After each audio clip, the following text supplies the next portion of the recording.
चलिए हाथ जोड़ेंगे सभी लोग। यस्य स्वयं स्वभावापि प्रभावे कृष्णकर्मणः तस्मै संज्ञानरूपाय नमोस्तु परमात्मने। बोले पंच परमेष्ठी भगवान की जय। उच्चारण करेंगे सभी।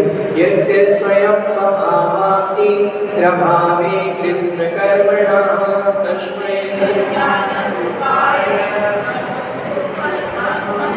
योग्योपादान योगेन कृष्णा स्वर्णकामता द्रव्यादि स्वादि संपत्ता आत्मनोप्यात्मकामता।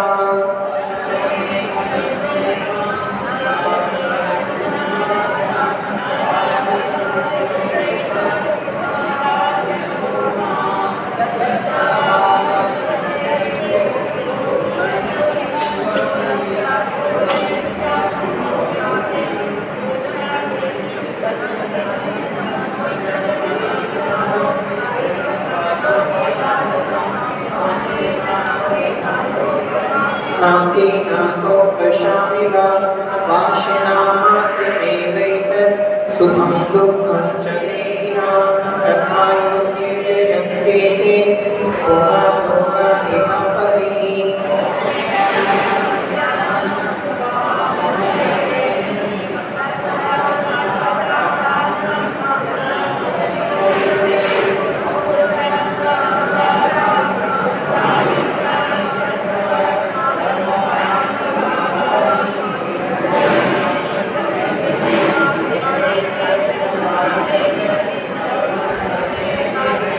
स्वस्वकार्यवशान्याति देशो देशो प्रदे प्रदे कथं मन्त्रे जनाय परिकुप्यते प्रियङ्गुलं पातयन् पत्न्याम्।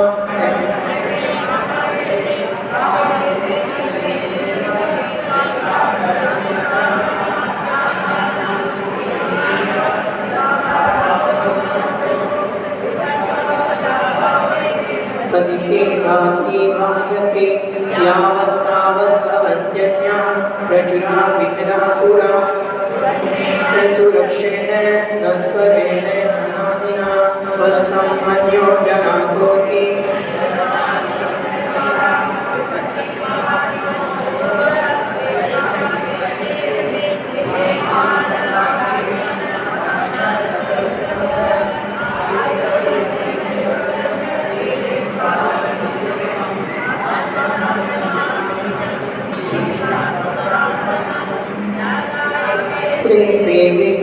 पवित्रं सञ्चिनोति यः स्वशरीरं स्वपन्तेन स्नास्यामीति विलिम्पति एकाग्रकान्तात् वक्त्रप्तिप्रतिपादितात् अन्ते सुदुस्त्यजान्तामान् कामं कः सेवते सुधि ते यत्सङ्गमसुचीनि शुचिन्यपि सकायः सन्ततापायस्तदर्थं प्रार्थना वृथा पकाराय तद्देहस्यापकारिकं यद्देहस्योपकाराय तज्जीवस्यापकारिकम्।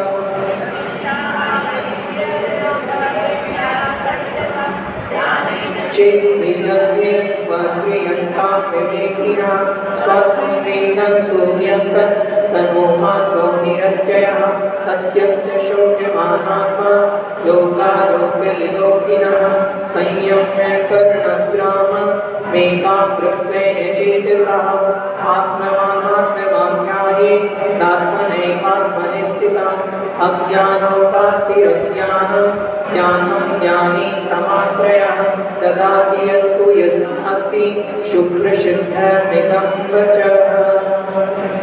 चलिए, हमने कल देखा था कि अज्ञानी की उपासना अज्ञान देती है और ज्ञानी की उपासना ज्ञान देती है। ये बतलाया था सामान्यतया। विशेष और प्रश्न किया जा रहा है कि भगवान जो आत्मनिष्ठ व्यक्ति है, जो आत्मा में स्थित हो गया है और उस आत्मा में स्थित होने पर उसको और भी फायदा क्या है। जो बिल्कुल आत्मा में स्थित हो गया है, आत्मनिष्ठ योगी मतलब निराज, जो आत्मा में स्थित हो गए हैं, उनको फायदा क्या है, आत्मा के ध्यान से और क्या होता है, तो बतला रहे हैं परिषहाद्य विज्ञान परिषहाद्य विज्ञान दास्त्रवश्य निरोधनी दास्त्रवश्य निरोधनी जायते ध्यानयोगेन जायते ध्यानयोगेन कर्मणामासु निर्जरा कर्मणामासु निर्जरा। बोले सभी। परिसहाद्य विज्ञान दास्त्रवश्य निरोधनी जायते ध्यानयोगेन कर्मणामासु निर्जरा। परिसहाद्य विज्ञान दास्त्रवश्य निरोधनी जायते ध्यानयोगेन कर्मणामासु निर्जरा। परिषहाद्य विज्ञान दास्त्रवश्य निरोधनी जायते ध्यानयोगेन कर्मणामासु निर्जरा। देखिए, कह रहे हैं कि अगर कोई जीव आत्मनिष्ठ है और आत्मनिष्ठ होने के पूर्व उसने उस जीव को परिचय आदि का संधि विच्छेद करेंगे, क्या निकलेगा? परिचय आदि अविज्ञानात्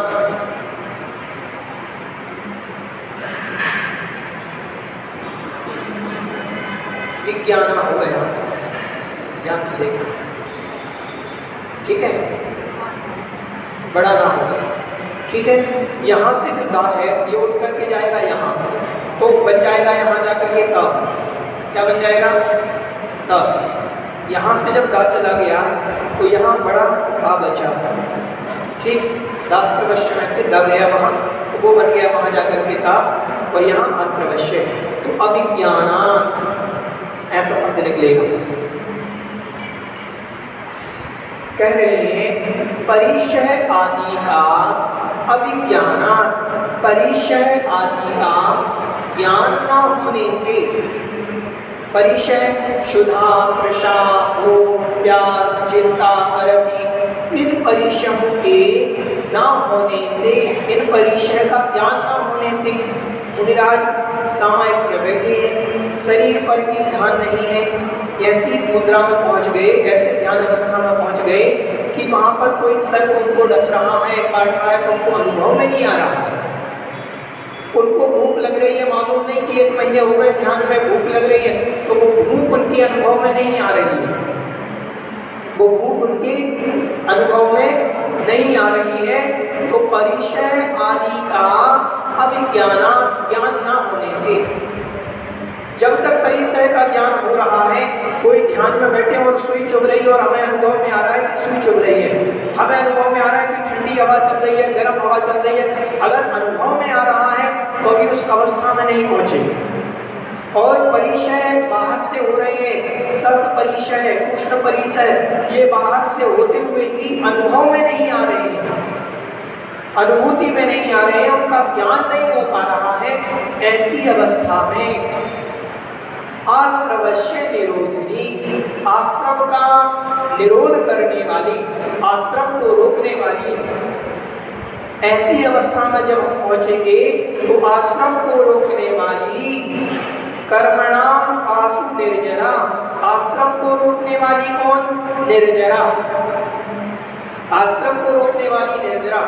एक तो आश्रम को रोकने वाला संवर हो गया, एक ऐसा आश्रम को रोक दे और कर्म भी झड़े, उसका नाम निर्जरा। आश्रम को रोकना मात्र संवर है, आश्रम का रुक जाना मात्र संवर है, और रुक जाने पर कर्मों का निर्जरित होना वो निर्जरा कही गई कि आश्रम को रोकने वाली निर्जरा। समझ में आ रहा है? तो ऐसी अवस्था में जब परिचय आदि का ज्ञान ना हो रहा हो, ऐसी उस अवस्था में आश्रम को रोकने वाली निर्जरा कर्मणाम, किनकी निर्जरा? कर्मों की।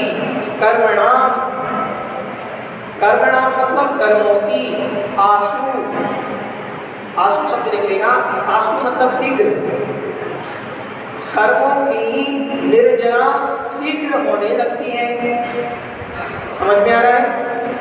ऐसी अवस्था में पहुंचने पर आश्रम रुक जाता है और जो बंधे हुए कर्म हैं उन कर्मों की निर्जरा शीघ्र होने लगती है। किससे होती है? इसमें कारण क्या है? तो परिचय आदि का अभिज्ञान एवं अध्यात्म योग है। दो काम, अध्यात्म योग है। अध्यात्म के योग से, अध्यात्म मतलब अध्यात्म शब्द का अर्थ होता है अधि प्लस आत्मा, मतलब जो आत्मा के बिल्कुल समीप पहुंच गया है उसे कहते हैं अध्यात्म। अध्यात्म ग्रंथ आप पढ़ोगे तो ऐसा लगता है जैसे हम आत्मा में घूम रहे हो। तो अध्यात्म का अर्थ होता है जो आत्मा के समीप में पहुंच गया हो। तो अध्यात्म के योग से मतलब आत्मा के समीप पहुंचने के कारण जायते मतलब हो जाती है कर्मों की शीघ्र निर्जरा। समझ में आया? निर्जरा यही तो होती है परिचय आदि का जहाँ ज्ञान नहीं हो रहा है। अब ज्ञान ना होने पर अनुभव में नहीं आ रहा है। अगर कोई हमें काट रहा है, सर्प काट रहा है पैर में, अब वो ज्ञान हमें नहीं हो रहा है तो हमें राग द्वेष नहीं होगा। ध्यान से देखिए, अगर किसी चीज का हाँ बता रहे हैं, हाँ बता रहे ना, बता रहे। जैसे हमने बताया परिचय आदि का ज्ञान नहीं हुआ तो राग द्वेष नहीं होगा। मान लीजिए हम यहाँ से सर्प हमें काट रहा है तो उस काटने पर हमें ज्ञान में अनुभूति में नहीं आ रहा तो राग द्वेष नहीं होगा उसके प्रति। पहली चीज, इससे राग द्वेष न होने के कारण आश्रम का निरोध होगा, आश्रम का निरोध हुआ और परिचय आदि के सहन करने के कारण निर्जरा होती है। क्योंकि तपसा निर्जरा च, एक सूत्र आता है तपवाद सूत्रकार कहते हैं कि तप से निर्जरा होती है। तो परिचय आदि जो सहन कर रहे हैं वह तप है, ध्यान में बैठे हैं वो तप है, उपवास कर रहे हैं वो तप है। उस तप के कारण निर्जरा भी हो रही है और राग द्वेष न होने के कारण आश्रम का निरोध भी हो गया। समझ में आया? उस तप के कारण निर्जरा भी हुई और उस तप के कारण राग द्वेष नहीं हो रहा है। ध्यान से सुने, हम तप करते हैं, हम उपवास करते हैं, जिस दिन उपवास करते हैं हमें विकल्प बहुत उत्पन्न होते हैं। ऐसा नहीं है, नींद नहीं आती है, कभी कभी लगता है कि उपवास मेरे से गलत हो गया, अगली बार से नहीं करेंगे, फिर भी करते हैं। ध्यान से सुना, ऐसा विकल्प मन में आता है कि नहीं आता है? ऐसा विकल्प आने पर आश्रम होता है। विकल्प भी नहीं आना चाहिए कि हमने उपवास करा है तो वो विकल्प भी नहीं आना। अगर विकल्प हो रहा है तो वहाँ निर्जरा को उपवास के कारण, वहाँ जो विकल्प हुआ उसके कारण आश्रम तो होगा, लेकिन जो आपने उपवास किया उसके कारण निर्जरा होगी। ध्यान से सुने, उपवास में राग द्वेष कर लिया तो वहाँ आश्रम हुआ, और राग द्वेष ना करने से आप उपवास भी कर रहे हैं, राग द्वेष भी हो रहा है तो उससे कोई दिक्कत नहीं है, लेकिन निर्जरा हो रही है क्योंकि आपका संकल्प है।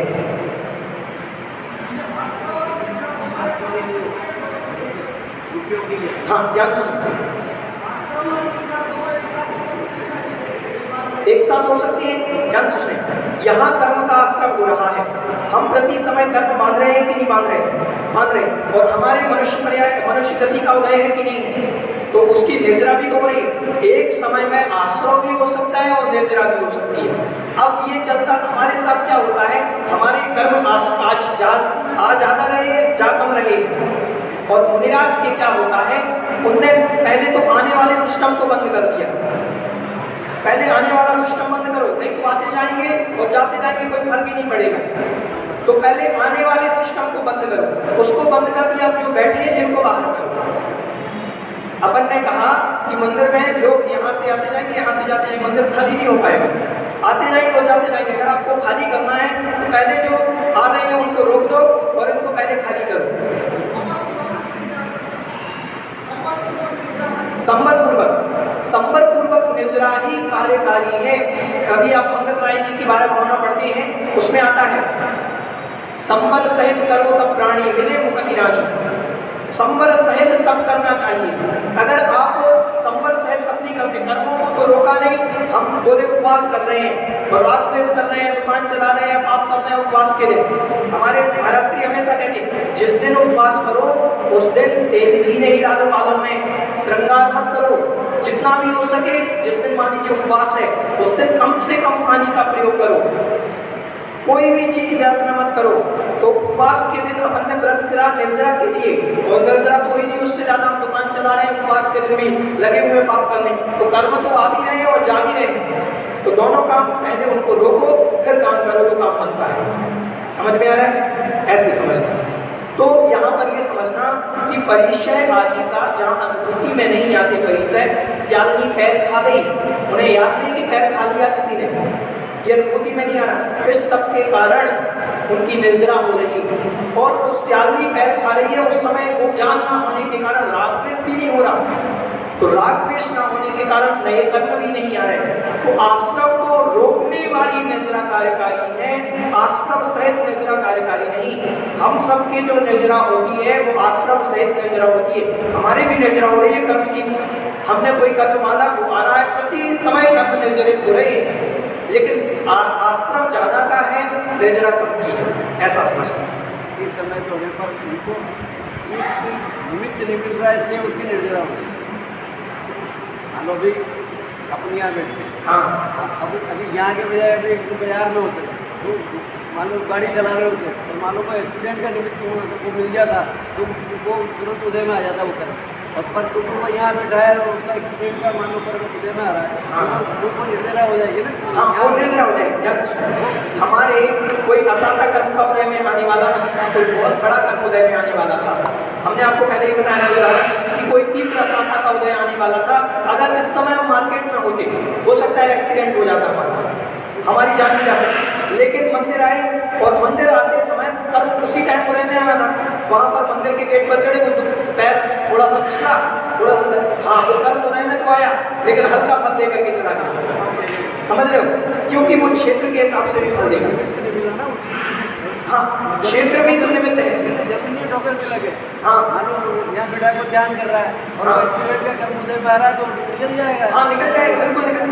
अगर निमित्त नहीं मिला वो वाला, हाँ अगर आपके ध्यान से सुने, अगर आपके पुण्य कर्म की तीव्रता यहाँ भी है तो वो उदय में नहीं आएगा, और पुण्य कर्म की तीव्रता यहाँ नहीं है, मंदिर में बैठे हैं वो भी हार्ट अटैक आ जाएगा, बोले वहाँ तुम नहीं पहुंचे तो यहाँ हार्ट अटैक आ जाएगा, मंदिरों में भी आता है, क्या दिक्कत है? हार्ट अटैक का कर्म वो होगा तो आज मान लो एक्सीडेंट का है तो एक्सीडेंट का निमित्त नहीं मिलेगा, वो निमित्त तो देखो कभी भी कर्म उदय आने पर द्रव्य क्षेत्र काल भाव के अनुसार उदय आते हैं। द्रव्य कैसा है, क्षेत्र कैसा है। अब कर्म का उदय क्षेत्र में अलग आएगा, मंदिर में अलग उदय रहेगा, मंदिर के बाहर अलग उदय रहेगा। तो द्रव्य क्षेत्र काल के हिसाब से बदलते भी हैं और उदय में भी आते हैं उसी हिसाब से। अब हम यहाँ बैठे हैं और कोई कर्म उदय में आना हो तो कुछ चीज अनुभूति में ना आए और कुछ चीज ऐसा हो कि वो कर्म उदय में आया और अचानक से कर्म में दर्द हुआ, अचानक से घुटने में दर्द हुआ, वो चला गया। ये हो सकता है कि वहाँ एक्सीडेंट से माथा फूटना था, यहाँ कोई चीज गिर जाए उसे माथा, हाँ बिल्कुल बिल्कुल हो सकता है। हाँ माथा फूटना है तो कैसे भी हमने क्या कहा, लगेगी। और अगर आपका पुण्य तीव्र है तो हो सकता है वो कर्म बिना फल लिए भी चला जाए। ध्यान सुना, पुण्य तीव्र है क्योंकि जिनेंद्र भगवान के यहाँ 3 काम होते हैं। मंदिर में बैठने से भगवान की भक्ति करने से 3 काम होते हैं। पहला काम पुण्य का आश्रय, ठीक। दूसरा काम पाप की निर्जरा, ये 3 काम होते हैं भगवान के सामने।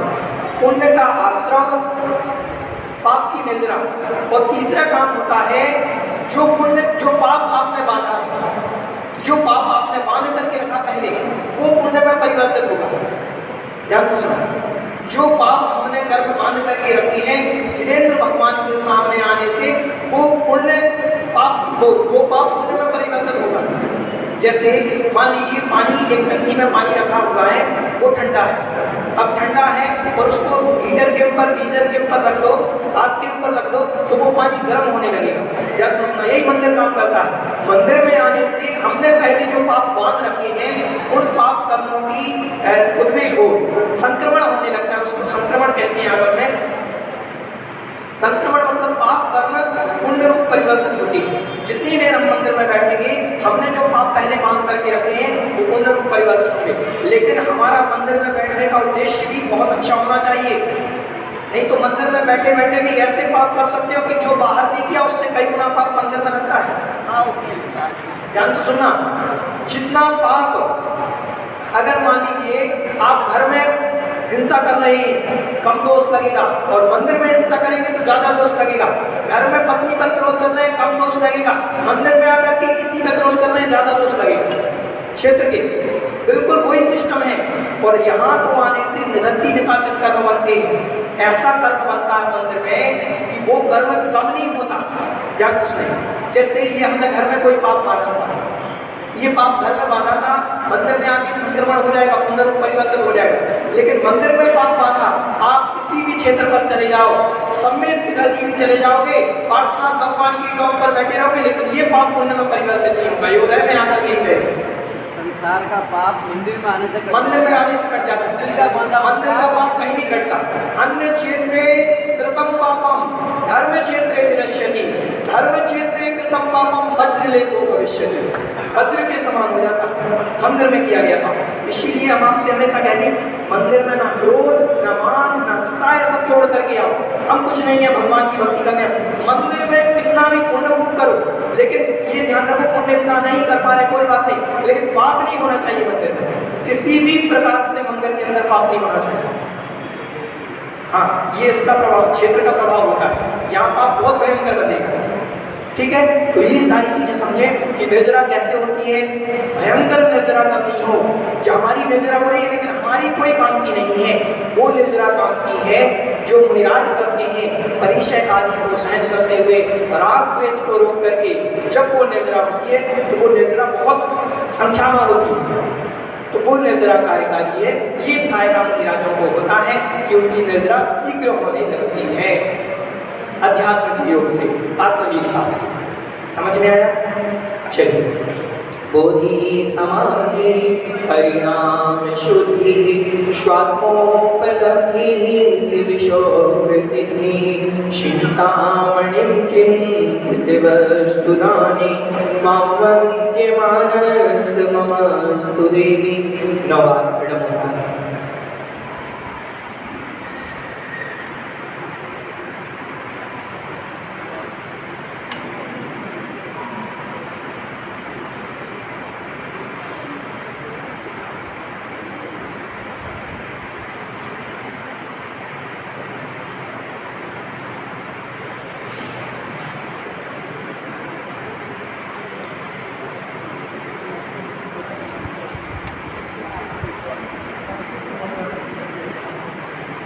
कुल जगत कल्याणी वाले शांत जिनवाणी माता की